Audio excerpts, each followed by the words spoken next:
Okay. Hi, this is Cynthia Horner from Right on Digital, and we're here with Paul today, who is going to talk to us about these exciting projects on the Discovery Channel. So, Paul, you are a shark attack survivor, and that is something that is so amazing. We always hear about these kinds of things. And of course, we've all grown up watching Jaws, which is the epic fictional version of shark attacks. But as someone who's actually been through it, um, what has been your journey? Because that had probably had to be the most frightening thing that could have ever happened to you. Am Yeah, I correct? absolutely was. Fortunately, I was highly trained in the military. I managed to escape the jaws of the shark. It only managed to get my right hamstring and my right hand, but it didn't get my life. And I swam back to my safety boat with one hand and one leg through a pool of my own blood. Made it back to the safety boat. My teammates rendered first aid to keep me alive until they got me to hospital. So while it was pretty horrible, I am extremely lucky to still be here today. Now, when you were going through that experience, did you think you were going to make it out alive?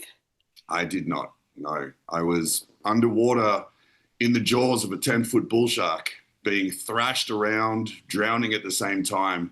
And I thought to myself, oh, I'm not going home today. I'm going to die right now. And so, pretty scary. But now I'm very fortunate in the fact that I've discovered that death isn't very scary anymore. Once you've faced that sort of thing, there's nothing really left to be afraid of. So now I'm free to pretty much do anything I want.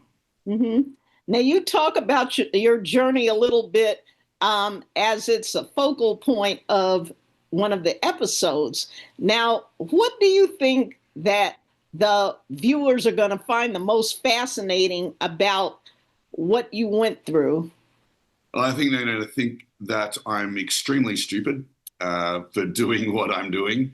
But I think it has extra special meaning to me because I've already been through it. And I don't want anyone else to have to suffer that pain and that horror and losing limbs and potentially dying. And so it was very special for me to be able to do this show, and it's Shark Week. So we had to do it really big. And so, well, you can't have how to get attacked by a shark, how to survive a shark attack without getting attacked by a shark. So we broke it down into 4 different scenarios that people might encounter sharks in, and yeah, showed you how to survive, how to keep someone that you're with alive if they get attacked, and what to do, what medical training you should have, and all the little things, the inconsistencies that pop up along the way. hmm Now, of course, you have more experience than most people because you were in the Navy. And so, therefore, you were prepared to some degree, even though you didn't know you'd have to fight off getting away from a shark. What are some of the lessons that younger people can learn that end up in a situation where they're in water that is shark infested, or at least one shark anyway? What is one tip that you can give people? Probably don't go in there. We live in a world where we have the wealth of the world's knowledge in a few keystrokes. You've got the internet, you've got Google, you've got Safari. Do a little research into the area that you're going to enter the water.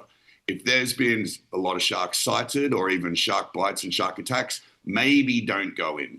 Let's play it safe. We don't need to risk fate. But if you are in the water, then we give you lots of tips and tricks throughout the whole week of Shark Week. And one of the main ones is, against all natural instincts, try to stay calm. If you can get out of the water, calmly get out of the water and never turn your back on the shark. Always keep your eyes on it because they're not mindless animals. They're quite intelligent in their own way, and they know when you're watching them. And they don't want to fight. They don't really know what you are. They don't know what you're capable of. So you just pretend to be a big bad predator, and generally they'll